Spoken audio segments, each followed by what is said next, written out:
وہاں ایک عجیب و غریب محیر العقول، عقلوں کو حیران کرنے والا واقعہ پیش آیا کہ 313 آدمیوں کے ہاتھوں اللہ نے 1000 سے زائد لشکر کو شکست فاش دی، اور یہ 313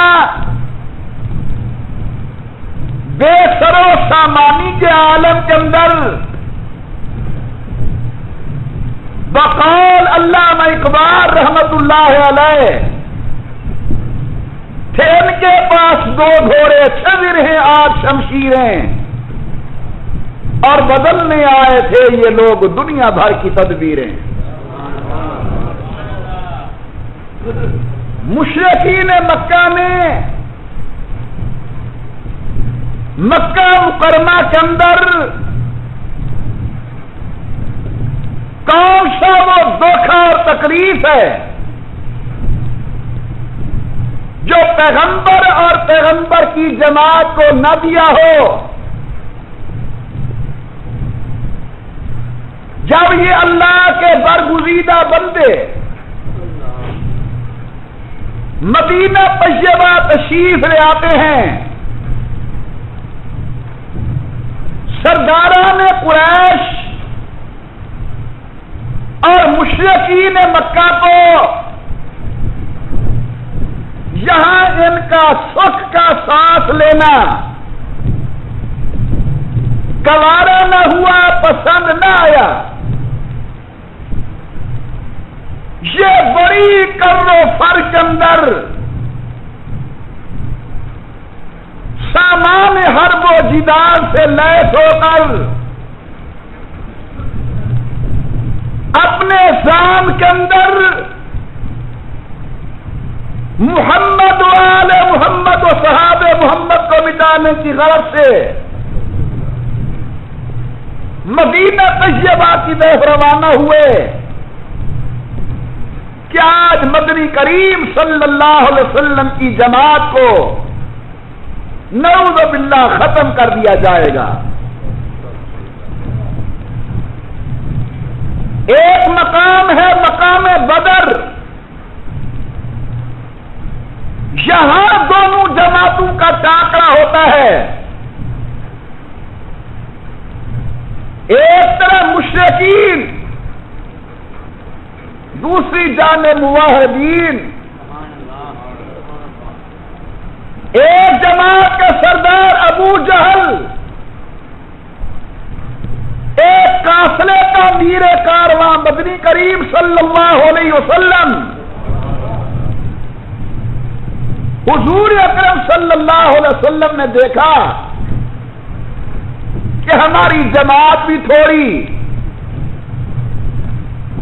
لڑائی کے ساز و سامان بھی نہیں، 2 تلواریں، کھجور کی چھڑیاں ہاتھوں میں۔ صحابہ کرام سے مشورہ کیا کہ قریش اپنے تمام تر کیر کانٹوں سے مسلح ہو کر آ رہے ہیں، بتائیے تمہاری کیا رائے ہے؟ سب سے پہلے حضرت صدیق کھڑے ہوئے، انہوں نے کہا یا رسول اللہ ہماری پرواہ نہ کریں، جب تک جان میں جان ہے آخری سانس تک لڑیں گے۔ حضور اکرم نے تحسین کی، جناب عمر کھڑے ہو گئے، اللہ کے پاس پیغمبر چلے میدان کے اندر، ہماری فکر نہ کریں، ہم قدم قدم پر جناب کے ساتھ چلیں گے۔ حضور اکرم نے داد تحسین دی، حضرت جناب مقداد کھڑے ہو گئے، یا رسول اللہ صلوات اللہ علیہ، میدان میں تشریف لے جائیں، ہمارے پاس جانی ہے، وہ قربان کرنے کے لیے تیار ہیں۔ حضور اکرم نے تحسین کی نظر سے دیکھا، امام الانبیاء کے انصار غلام سمجھ گئے کہ شاید حضور کا اشارہ ہماری طرف ہے۔ مہاجرین اپنی رائے دے رہے ہیں، شاید آمنہ کے لال ہماری رائے معلوم کرنا چاہتے ہیں کہ اتنی ایمان افروز بیانات کے بعد حضرت پھر فرماتے ہیں اور کوئی مشورہ، اور کوئی مشورہ، یہاں تک کہ انصار کے قائد اور نمائندہ کھڑے ہوئے، بڑا عجیب جملہ کہا آمنہ کے لال، اگر آپ حکم فرمائیں ہم دریاؤں کے اندر کودنے کے لیے تیار ہیں، آپ ہمیں حکم فرمائیں اپنی جان کی بازی لگانے کے لیے تیار ہیں۔ محبوب لسنا کا صحاب موسیٰ، ہم کوئی موسیٰ علیہ السلام کے ساتھی نہیں جنہوں نے اپنے پیغمبر کو اکیلا چھوڑ دیا تھا اور کہا تھا تو جان تیرا رب جانے، نحن و صحاب محمد، ہم تیرے قدموں کے غلام ہیں، نقاتل عن یمینک وعن شمالک، آپ کے دائیں لڑیں گے، بائیں لڑیں گے، آگے لڑیں گے، پیچھے لڑیں گے، جب تک ایک غلام آپ کا زندہ رہے گا دشمن کو اپنے قریب نہیں آنے دیں گے۔ جب اللہ کے پیغمبر نے یہ جواب سنا انصار کا، چہرہ مبارک فرد مسرت سے تمتما اٹھا اور امام الانبیاء سرکار دو عالم نے حکم فرمایا کہ تیاری کرو میدان میں جانے کی۔ اس جنگ کو جنگ بدر کہتے ہیں، غزوہ بدر کہتے ہیں، یہ اسی ماہ رمضان کی 17 تاریخ کو پیش آیا یہ واقعہ۔ میرے محترم دوستو، حضور اکرم صفوں کو سیدھا کر رہے ہیں، آئے ہائے، ادھر ابو جہل اپنے صفوں کو سیدھا کر رہا ہے۔ حضور اکرم کے ایک صحابی ہیں حضرت سواد بن غزیہ رضی اللہ عنہ، وہ ذرا صف سے آگے کھڑے تھے، امام الانبیاء کے ہاتھ مبارک کے اندر چھوٹا نیزہ مبارک تھا، اس کے ساتھ حضرت نے اسے آہستہ سا چوکا دیا اور کہا کہ سواد سب کے اندر سیدھے ہو جاؤ۔ سواد ابن غزیہ کو موقع مل گیا، کہنے لگا پیغمبر اسلام آپ نے پوری زندگی ہمیں انصاف کا درس دیا ہے، آپ نے مجھے نیزے کی امی ماری ہے، یہاں بدلہ دو گے یا اگلے جہان بدلہ دو گے؟ سرکار دو عالم نے اپنے پیٹ مبارک سے کپڑا اٹھایا، فرمایا سواد یہی بدلہ لے لو، بس کپڑا اٹھنا تھا، بغل گیر ہو گیا اور چومنے لگا مصطفیٰ کریم کے شتم اطہر کو، وجود مبارک کو، آنکھوں میں اس طرح آنسو اترے جس طرح ساون کی بدلی برستی ہے، ہاتھ جوڑ کے عرض کرتا ہے یا رسول اللہ اسے گستاخی نہ سمجھنا، میں اپنی موت اپنے آنکھوں کے سامنے دیکھ رہا تھا، میں نے یہ بہانہ بنایا چلو مصطفیٰ کے جسم کو بوسہ لے دوں، حضور اکرم صلی اللہ علیہ وسلم کا وجود مبارک چوم لوں۔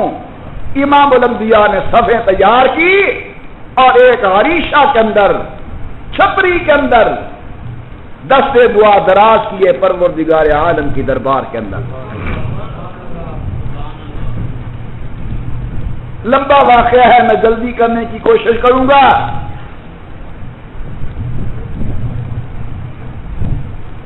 عریشہ بناؤ، چھپری بناؤ، حضرت سعد کو دروازے پہ کھڑا کیا، فرمایا سعد آج ہم نے اللہ سے کچھ راز کی باتیں کرنی ہیں، اندر کسی کو نہیں آنے دینا، بس مصطفیٰ اپنے خدا کے ساتھ کچھ باتیں کرے گا۔ یا رسول اللہ کوئی نہ ہے، نہیں ساتھ کسی کو نہیں آنے دینا۔ اللہ کے پیغمبر واقعی کوئی نہ ہے، فرمایا ہاں صاحب میں جو کہہ رہا ہوں اندر کسی کو نہیں آنے دینا۔ جب سعد نے تیسری مرتبہ کہا تو حضور صلی اللہ علیہ وسلم سعد کا اشارہ سمجھ چکے تھے، فرماتے ہاں ایک آئے گا، اس کے کندھوں کو سونگھنا، اگر نبوت کی خوشبو آئے تو اسے اندر آنے دینا۔ وہ رازدار نبوت ہے، کاشف رموزات نبوت ہے، رمز شناس نبوت ہے۔ ابو بکر صدیق رضی اللہ عنہ اگر وہ اندر آنا چاہے تو اندر آنے دینا۔ حضرت ابو بکر صدیق مصطفیٰ کریم کے اس سجدے کے گواہ ہیں کہ حضور اکرم نے اللہ کی خدمت کے اندر کس طرح دعا کی اور سجدہ کیا۔ حضرت جناب صدیق اکبر رضی اللہ عنہ فرماتے ہیں امام الانبیاء سرکار دو عالم پر بڑی عجیب کیفیت، سرکار دو عالم کی آنکھوں مبارک کے اندر آنسو ہیں، بار بار جملہ ہے میرے اللہ، میری زندگی کا سرمایہ یہی 313 تھے، اللہ میری زندگی کی پونجی یہ 313 تھے، پروردگار عالم میری ساری زندگی کی کمائی یہ 313 تھے، اے میرا اللہ ویسے تو آپ دین کے خود محافظ ہیں، لیکن ظاہری انداز کے اندر اگر آج یہ لوگ ختم ہو گئے کل تیرا سجدہ کرنے والا کوئی نہیں ہوگا، اللہ تجھے سجدہ کرنے والا کوئی نہیں ہوگا۔ آمنہ کے لال پر بڑی عجیب کیفیت ہے، اس طرح کی کیفیت، پریشانی کی کیفیت، سبحان اللہ سبحان اللہ۔ جب آمنہ کے لال کا حزن و ملال حد سے پڑا، اوپر سے آواز آتی ہے وَلَقَدْ نَصَرَكُمُ اللَّهُ بِبَدْرٍ وَأَنْتُمْ أَذِلَّةٌ، میرا محبوب فتح دینے والا تو میں اللہ ہوں۔ ظاہری طور پر اگرچہ سامان ان کے پاس زیادہ، لیکن اللہ کی نصرت تیرے ساتھ، محبت سے بولے فتح دینے والا کون، نصرت دینے والا کون، امداد دینے والا کون؟ امام الانبیاء سرکار دو عالم صلی اللہ علیہ وسلم کا اضطراب جب زیادہ ہوا، حضرت جناب صدیق اکبر نے آمنہ کے لال کے کندھے پہ ہاتھ رکھا، عرض کرتے یا رسول اللہ کیوں اتنے غمگین ہو رہے ہیں؟ آپ نے کب مانگا اللہ نے نہیں دیا، آپ کب روئے اللہ نے آنسو نہیں پوچھے، آمنہ کے لال آپ نے کب سوال کیا اللہ پاک نے آپ کا سوال پورا نہ کیا۔ رحمت کائنات نے دیکھا کہ ابو بکر کو تسلی آ گئی تو ساری جماعت کو تسلی آ گئی۔ آمنہ کے لال دعا ختم کرنے کے بعد میدان کے اندر تشریف لے آئے۔ یہاں سے ایک مسئلہ سمجھ آیا، دشمن کے مقابلے کے اندر اپنے ہتھیار بھی مضبوط رکھو، لیکن مومن کا بڑا ہتھیار ہے کہ دعا اللہ کی دربار کے اندر، مومن کا بڑا ہتھیار ہے سوال اللہ کی دربار کے اندر۔ امام الانبیاء سرکار دو عالم دعا کرنے کے بعد باہر تشریف لے آتے ہیں، سامنے کفار کی فوجیں، ادھر رحمت کائنات کی جماعت، توجہ میری طرف، حضور اکرم کے صحابی حضرت عبد الرحمن بن عوف رضی اللہ تعالیٰ عنہ، بڑے جگر والے صحابی، فرماتے میں نے دائیں دیکھا، میں نے بائیں دیکھا، دو معصوم بچے میرے دائیں بائیں کھڑے ہیں، دل میں خیال آیا میری زنگیں مضبوط نہیں کمزور ہیں، ادھر بھی بچہ ادھر بھی بچہ، ابھی میں یہ سوچ رہا تھا کہ میرے دائیں طرف والا بچہ بولتا ہے چچا جان ہمارے آقا کا دشمن ابو جہل کہاں ہے؟ بیٹا کیا کرو گے؟ چچا ہم نے سنا ہے وہ آمنہ کے لال کو گالیاں بکتا ہے، آج میں دل کے ساتھ وعدہ کر کے آیا ہوں یا میں واپس نہیں جاؤں گا یا وہ واپس نہیں جائے گا۔ کہتے حیران ہوا بچے کی بات پر، ابھی اس نے بات ختم ہی کی تھی کہ بائیں طرف والا بولا چچا ہمارے آقا کا دشمن ابو جہل کہاں ہے؟ بیٹا کیا کرو گے؟ چچا جان میں اپنی ماں سے دودھ معاف کرا کے آیا ہوں یا میں نہیں جاؤں گا یا وہ واپس نہیں جائے گا۔ میں نے اشارہ کیا، وہ سامنے سر سے لے کر پاؤں تک لوہے کے اندر چھپا ہوا ڈھکا ہوا جکڑا ہوا گھوڑے کے اوپر سوار ہو کر جو آگے آگے چل رہا ہے یہی ابو جہل ہے۔ حضرت عبد الرحمن کہتے ہیں قسم پیدا کرنے والے اللہ کی، بس میں نے اشارہ کیا جس طرح تیر نکلتا ہے تیر کمان سے یوں نوجوان بچے دوڑے اور میں نے دیکھا کہ ابو جہل کا سر زمین پر گرا ہوا ہے، ابو جہل زمین پر ہے۔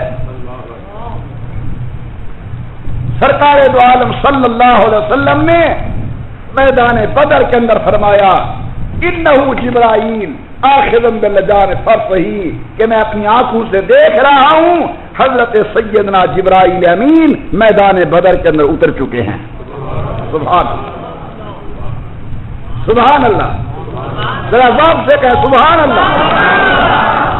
امام بہقی نے بڑی عجیب بات لکھی کہ جب میدان کا زار گرم ہوا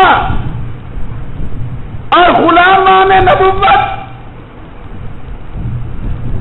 میدان کارزار کے اندر جوان مردی کے جوہر دکھانے لگے، اطلع اللہ علی اہل بدر، مطلب دیکھنا اطلع اللہ علی اہل بدر، اللہ نے پوری توجہ کے ساتھ محمد کے یاروں کو دیکھا۔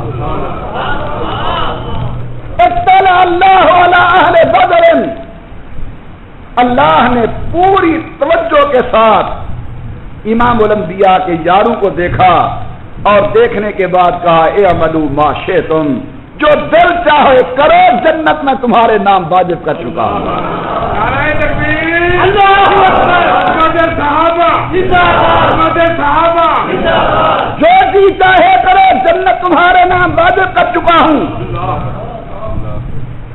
اللہ پاک نے کفر اور شرک کا تکبر نخوت غرور ہاتھ میں ملایا اور 313 کو اللہ نے 1000 کے مقابلے کے اندر فتح عظیم نصیب فرمائی۔ امام الانبیاء کہتے ہیں جاؤ ابو جہل کو تلاش کرو۔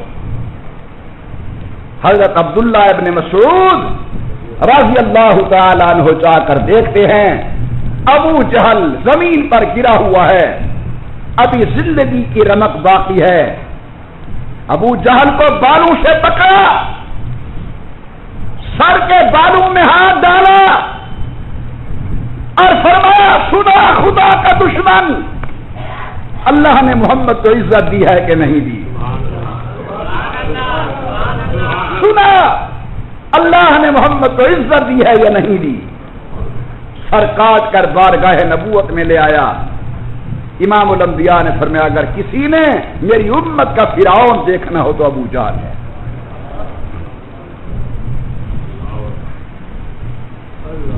70 آدمی کفار کا مارا گیا، 70 قید ہوا۔ آمنہ کے لال نے میدان بدر میں قیام فرمایا،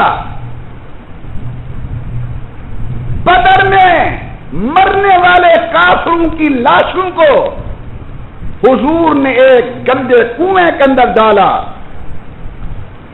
اور کنویں پر کھڑے ہو کر ایک ایک کا نام لیتے ہیں، یا فلان ابن فلان، یا فلان ابن فلان، او فلانا بیٹا فلانے کا، فلانا بیٹا فلانے کا حل وجدتم ما وعد ربکم حقا، سنو وہ اللہ کا عذاب والا وعدہ پورا ہو رہا ہے یا نہیں ہو رہا؟ کون کہہ رہے ہیں؟ بولو کون کہہ رہے ہیں؟